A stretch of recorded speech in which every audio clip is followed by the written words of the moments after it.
Watching Lubed for November the 23rd, 2023. This is season 3, episode 16. And a very happy U.S. Thanksgiving to my U.S. followers. I hope you guys are having an amazing evening with your family and friends and just enjoying the night.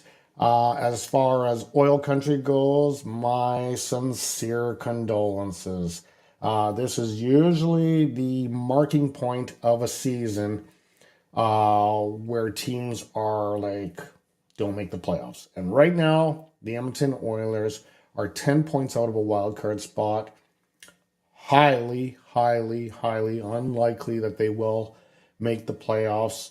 I've pretty much counted them out. I have actually counted them out of making the playoffs. Still an Oiler fan, but I just don't think they're going to do it this year. But stranger things have happened, and you never know. And maybe I'll be eating my words in April, and I'm hoping I will be. I really am hoping I will be. So before I get into the Oil Nation press, there's been some developments today, and several YouTube channels that I follow and I think are very good to watch. You guys can watch them too.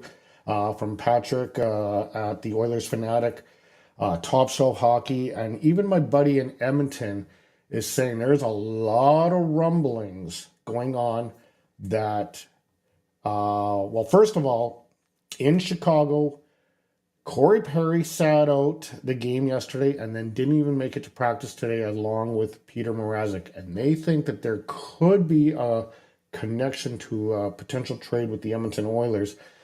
They're being all hush about it. The media was asked the Chicago coach there what was going on. He was very hush about it. So we'll see what happens. I honestly do think, and you can mark my words on this, I think tomorrow is the holiday, so I don't think we're going to see anything, but I think something is going to happen this weekend. I got a real strong feeling we are going to see something happening. And the word is that Campbell might be involved in this trade because Chicago has such a huge amount of cap space that they can swallow up. So we'll see. We will see what happens. Anyway, as far as the Oil Nation press goes, some of the latest stories we're following, as the Kings absolutely crushed the Oilers. This is game 3 of their Eastern Road Coast swing, or East Coast swing.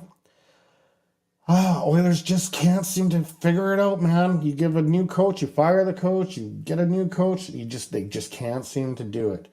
So yes, the losing still continues as they are now 0-3 on this 4-game road swing. Everything is all but done, as I aforementioned just after on the intro here. It's looking very grim. And it's like nothing can go right for this team. Even in the last game here, let me just pull up that one thing here. Even in the last game in the warm-ups, Darnell Nurse inadvertently takes a puck to the head that went off of the crossbar. I believe it was Philip Broberg that shot the puck, bounced off the crossbar, smoked Nurse right between the eyes. He had to leave. He came back into the game about, I don't know, maybe 6 or 7 minutes into the first period. He did return, but he was all bandaged up. And yeah, not looking too good at all. That's the kind of luck that the Oilers are having. And then also Stuart Skinner, you might have saw on that other clip there. Stuart Skinner ended up wiping out on the ice. Like it's just like it's chaotic at how much is going wrong for this team after having such an amazing year last 2 years. Oh, I don't understand. I don't understand this team at all. We got lots to discuss on this episode. I'm going to go into several things. I am going to do the numbers, and it's going to be money to burn, and it's going to start talking about next year's next year's cap and some of the stuff that is still on the cap and what the cap looks like for next year and going forward. The Oilers are also going to play the Washington Capitals. We're going to get into the standings, where they're at in the standings. As I mentioned, they are 10 points out of a wild card spot. Really looking grim. And we'll see what happens. We will see what happens. And then the other thing that happened is Draisaitl held a team-only power play meeting. That didn't seem to do much, as they are still struggling on the power play. I don't know what to say, man. I don't know what to say. It's very, very grim looking. All right. We are going to move on to the scoring summaries of these first couple games here that we had. Yeah, I don't get it. I don't get it. So it started off with the Florida Panthers, as Connor McDavid would get his fifth from Leon Draisaitl and Evan Bouchard at 5:59 of the first period. It would be a 1-0 game. At the 9-minute mark, Evander Kane would make it 2-0.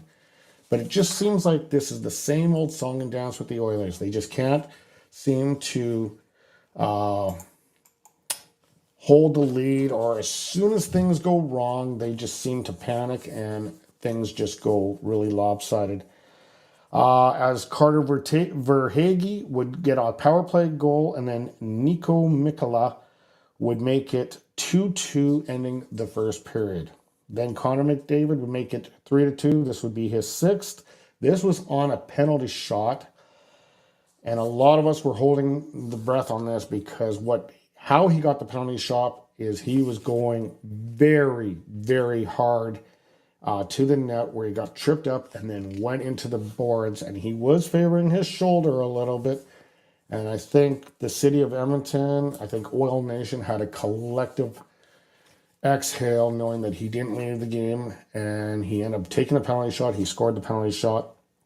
Then Nico Mikkola would get his third of the season, his second of the night from Carter Verhaeghe. It's a 3-3 game.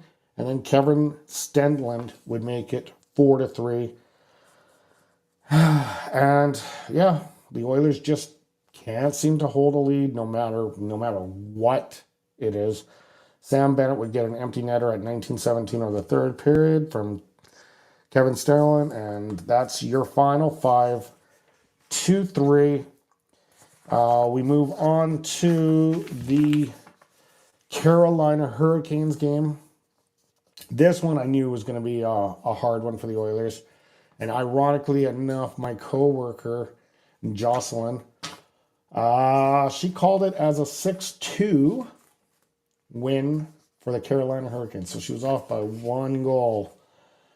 Turns out it was a 6-3 win for them. And they absolutely destroyed them in the first period. At 9:17, Jesper Fast. At 9:52, Jack Drury. At 11:23, Timo Teravainen. At 14:48, Seth Jarvis. Skinner gets yanked. And then Zach Hyman saves a little bit of face by getting a power play goal. Then, so 4-1 after the first, we go into the second period, where Martin Necas makes it 5-1, but Matthias Ekholm gets a short-handed goal, 5-2. Zach Hyman would score in the third period, and Brent Burns. It's a 6-3 final. And the Oilers have yet to win on this road trip. And another stat that I heard, they have yet to beat a team that is in the playoff picture right now. I find that hard to believe. If you can't beat those teams, you're not making the playoffs.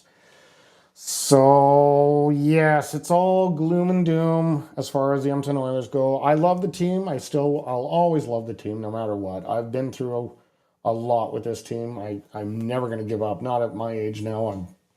I'm all the way in. I can't find a new team at this point in time. That being said, I am done with this season. I mean, as far as Lubed goes, I will continue, and I will watch the games. with exception to tomorrow's game because I actually have to be at work, which is totally understandable. I'll probably watch a recorded version of the game and then come to you with my updates and thoughts after that. So yeah, unfortunately, the Edmonton Oilers still looking for their first road win on this trip. I told you guys if they came out of this trip, I might believe, but they haven't won a single game. And it's very, very unfortunate. Okay, let's get into, I believe it's the numbers now. Yes, it's the numbers here. And I'm calling this money to burn. So what this is basically what next year's cap is going to, like certain contracts that we're still paying off or whatnot on next year's cap hit.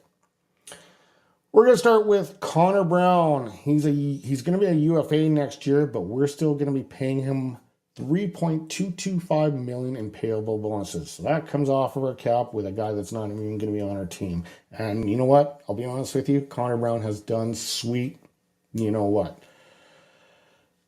Remember that guy, James Neal? Yeah, we're still paying his contract. Next year will be the last year of it, but that's another $1.9 million that's going into that fire. Jack Campbell. Now, if this trade happens, this could come off the books, which would be really good. But as it stands right now, he is a $3.85 million cap hit in the minors and a $5 million cap hit as a pro. That's depressing. So right there is what? 3 point. Okay, so we'll say he's at the 3 points. So that's 4. We'll say 6. Okay, 6. About $9-10 million right there in wasted money so far. Evan Bouchard, who's been a liability all season long, got him locked in at $3.9 million. And Darnell Nurse, he's not a bad defenseman, but he's not a $9.25 million defenseman. He is locked in till 2029, 2030 at that for a cap hit.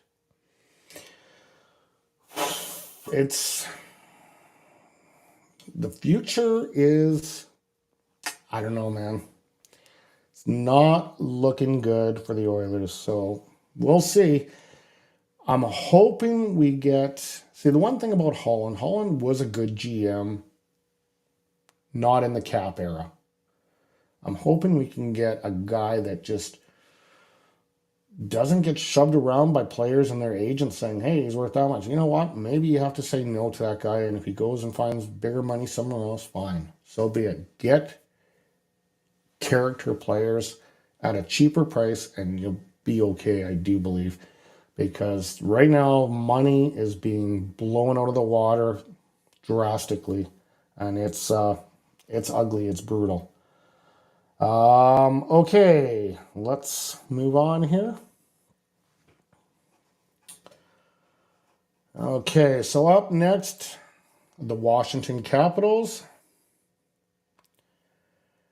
This is going to be another tough game as the Washington Capitals are currently second place in the Metro Division with a record of 10-4-2. I don't have faith that they can actually pull this one out, but we'll see. You know, I hate to sound like such a Debbie Downer, guys. Like I'm not trying to come across this way, but I think we all feel the same. This team is just I was thinking this the other day. I'm like, how is it possible that this team went from where it was at to this? Is it Jeff Jackson? Is he the thing that was the big dynamic change? I don't know, man. Like, it's too opposite end of the spectrum, from glory and greatness and being that close to a cup to being back into the decade of darkness. Well, the type of hockey that the decade of darkness had. It's crazy. So, I don't know. Anyway, we're going to get to what they are up against with the Washington Capitals here. As the Edmonton Oilers are 21st in the league for goals with 2.94 goals per game, which is significantly down from last year. Washington, they're tied for 29th, so they're not very good at the goals either. Ovi has slowed down a little bit at 2.56. So Oilers edge out Caps on that. The Oilers also edge out the Caps on shot on goals, but the only problem is the Oilers aren't getting in those goals. They're averaging 33.4 shots per game, tied for fourth. Meanwhile, the Capitals are 27th in the league at 29.2. The power play percentage, which was the Edmonton Oilers' bread and butter last year, is 11th in the league at 21.9. The Washington Capitals, the worst in the league for power play at 6.7%. Wow, I never knew their power play was that bad.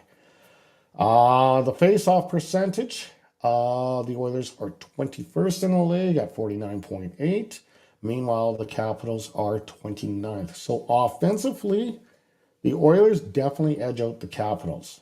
The problem is, defensively, they're probably way better. Actually, they are. I can already see the numbers.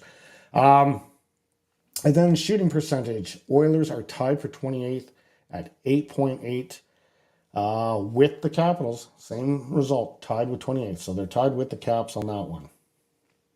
Defensive stats, the Oilers are tied in 30th for goals allowed as they're averaging 4 goals a game.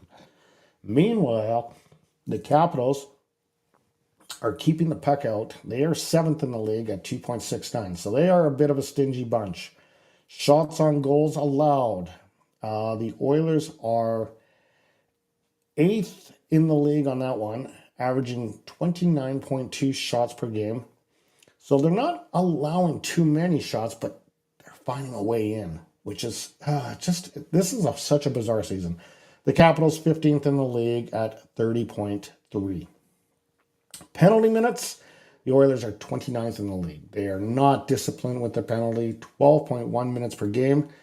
This is where Washington really has an edge on them as they only average 8 penalties per game, putting them 3rd in the league. And then the penalty kill is 74.6 for the Oilers, putting them 25th in the league. Meanwhile, the Capitals are 12th in the league at 83.1. As far as the goaltenders go, it's going to be probably Stuart Skinner getting the start, 4-7-1 record, 3.66 goals against average, an 865 save percentage.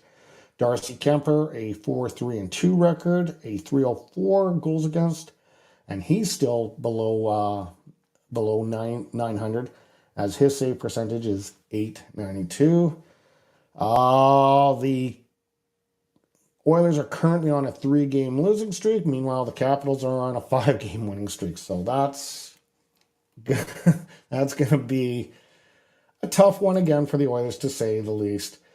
We'll see. We'll see. I'll be definitely tuning into the game after I'm done work, but we will see what happens. All right.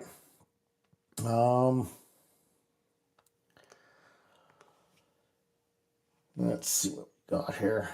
Okay, here is the latest standings. Now, these standings were from about 3 hours ago, so I don't know if any games have finished. But as you can see, the Oilers 10 points out of a wild card spot, as the Seattle Kraken have 21 points and the Oilers have 11 points. It's going to be tough sledging, and they have to beat teams like Dallas and Colorado and Winnipeg and Vegas and Vancouver and LA and St. Louis and Seattle and Anaheim and Arizona and Calgary to leapfrog. You get the point. To leapfrog this team to a playoff position. Have we seen it ever done before? We saw the St. Louis Blues do it, right? It's not over till it's mathematically over, but I'm telling you right now, it's theoretically the season is done for the Edmonton Oilers. I just cannot see the Oilers pulling out of this. I hate to sound like a Debbie Downer, but it's an uphill battle, and you guys know. Okay. Let's go into the oil referendum, as I did a poll the other day and I got you guys to vote on it. There were 6 votes. One with all the changes that took place in the last 2 weeks, are you confident that the Edmonton Oilers will make the postseason? 6 of you voted, including myself, so 5 of you guys. And yes, 100% of us agree that the Oilers will not make the playoffs. So now I have a new question for today, and it is, will this be the last year Ryan Nugent-Hopkins plays for the Edmonton Oilers? There's 3 options here. Yes, undecided, or no. So feel free to vote and chime in, and we'll gladly post the results on the next episode. I was thinking about doing a trivia thing, but with today's AI and Google and all that, it's no point to do a trivia thing. So I'm going to kind of do these poll questions on every episode and go from there for you guys to interact with. All right, and I think that's pretty much it. Looks like none of you guys commented tonight. So I am going to wrap this up fairly quickly. Again, I do want to say happy Thanksgiving to the U.S. viewers. I hope you guys are enjoying it. You know, the one thing that I hated hearing for so many years, coming from eastern cities, I'm not going to mention the eastern cities specifically of who I'm talking about, but you guys that are oil fans know which city I'm talking about. But you always hear, oh, Connor McDavid will probably want to leave Edmonton. Oh, Connor McDavid will leave Edmonton. He's going to leave Edmonton. Draisaitl's going to leave. The other day, I actually started thinking we could be close to the end of the Draisaitl-McDavid era. Because right now, this team is so deep in the quicksand. I don't know if they're going to want to resign. You know, I know they love the city, but at the same time, I know Connor wants a cup. I know Leo wants a cup. The pressure for playing for the Edmonton Oilers has got to be enormous. So this was actually, the last couple of days was the first time I actually thought that this could be the beginning of the end of that era. I'm hoping, I'm praying I'm wrong, but it could very well be. Anyway, guys, I'm going to leave it at that. I know it's a bit of a Debbie Downer episode. Maybe in a few weeks or months from now, we're going to be a little bit more up-tempo in that, but I don't know. It's looking very, very grave and grim right now. I really, really, really hope the Edmonton Oilers can do something and pull it off. Anyway, guys, as always, stay healthy, stay happy, stay hydrated. We will talk sometime this weekend. Have a good one.